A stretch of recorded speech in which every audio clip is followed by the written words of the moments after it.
People living in Tijuana say things are slowly getting back to normal today. The killing of a cartel leader in Puerto Vallarta yesterday led to violence in the streets and a warning for Americans in Mexico to shelter in place. Good evening and thank you for joining us. I'm Carlo Chiquetto. Despite that warning, the border was open today and there were people crossing into the United States from Mexico. News 8's Steve Price has been down there all day. And Steve, you did have a chance to talk to a few people who made the choice to leave their homes. What did they have to say? Well, there weren't a lot of them, Carlo, I'll tell you that. I mean, it was definitely a lot quieter here at the Ped West Crossing than you would expect on a Monday. We're told a lot of people still scared to leave their homes, but others said they did feel it was calm enough for them to get out today.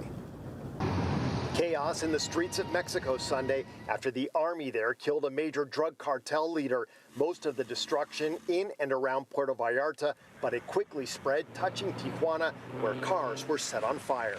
They burned a couple cars. There were some supermarkets that they kind of lit up, but they didn't completely get burned down. People were able to extinguish it. Giovanna Lizarraga lives in Tijuana but works in the U.S. She's one of several people we talked with Monday afternoon at the Ped West border crossing who says things seemed calmer today but are still far from normal. There's definitely tension. There's cops all over the place.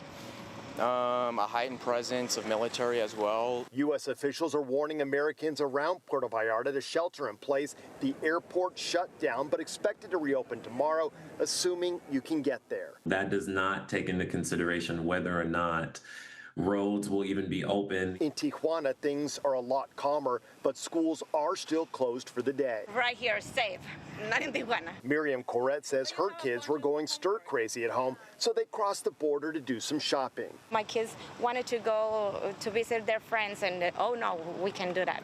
So we stay home, and right now it was boring because the classes was off, and it was like, okay, let's go to a safe place here. The cartel leader killed, nicknamed El Mencho, had a $15 million bounty on his head. The U.S. Justice Department says he belonged to one of Mexico's most violent drug trafficking organizations, which has been accused of sending cocaine, heroin, and fentanyl into the U.S. And despite everything that was happening yesterday, the Ped West Crossing was open its normal hours today. Carlo, coming up new at 6 o'clock. I had a chance to talk with some of the people crossing the border today about the violence and whether they think it's worth it knowing that a key cartel leader is now dead. We'll hear their thoughts on that.